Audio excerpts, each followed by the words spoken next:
New ইয়র্কে জাতিসংঘের নিয়মিত ব্রিফিংয়ে স্থানীয় সময় বৃহস্পতিবার বাংলাদেশে নির্বাচন ও পরবর্তী পরিস্থিতি নিয়ে নানা প্রশ্ন করা হয়। নির্বাচন পর্যবেক্ষক পাঠানো নিয়ে জাতিসংঘের মুখপাত্র স্টিফেন ডুজারিক স্পষ্ট করেন সংস্থাটির আইনি সীমাবদ্ধতার কথা। তিনি জানান, কোনো দেশে পর্যবেক্ষক পাঠাতে হলে জাতিসংঘের প্রধান শাখাগুলোর অনুমোদনের প্রয়োজন হয়।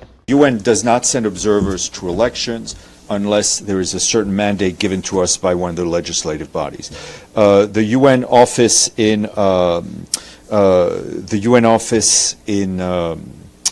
in Bangladesh has been working with the government to give technical support to ensure the broadest possible participation, to ensure that the election goes well. মুখপাত্র আরও জানান, সরাসরি পর্যবেক্ষক না থাকলেও ব্যালট প্রকল্পের মাধ্যমে কাজ করছে জাতিসংঘ, যেখানে নির্বাচন কমিশনের সক্ষমতা বাড়ানো, সংখ্যালঘু, নারী ও তরুণ ভোটারদের অংশগ্রহণ নিশ্চিত করা এবং অপতথ্য বা হেইট স্পিচ মোকাবেলায় জোর দেওয়া হচ্ছে।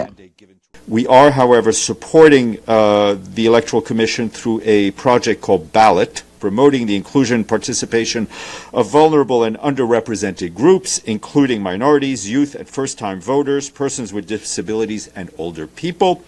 এদিকে জুলাই অভ্যুত্থানে শেখ হাসিনার নির্দেশে হত্যাযোগ্য এবং সাজা নিয়ে জানতে চাওয়া হলে মুখপাত্র বলেন, বিচারিক প্রক্রিয়ায় হস্তক্ষেপ জাতিসংঘের কাজ নয়। UN is not the justice system in Bangladesh. I think our High Commissioner for Human Rights has spoken out very clearly on that issue. এছাড়া নির্বাচনের বৈধতা বা ফলাফলের বিষয়ে জাতিসংঘ কোনো মন্তব্য করবে না বলেও জানান তিনি। গণতন্ত্রে উত্তরণের পথে বাংলাদেশে একটি অবাধ ও সুষ্ঠু নির্বাচন দেখতে চায় জাতিসংঘ, আর এজন্য সব ধরনের টেকনিক্যাল সাপোর্ট দিতে চায় বিশ্ব সংস্থাটি। আব্দুল আহাদ, এখন জাতিসংঘ সদর দপ্তর, নিউ ইয়র্ক, যুক্তরাষ্ট্র।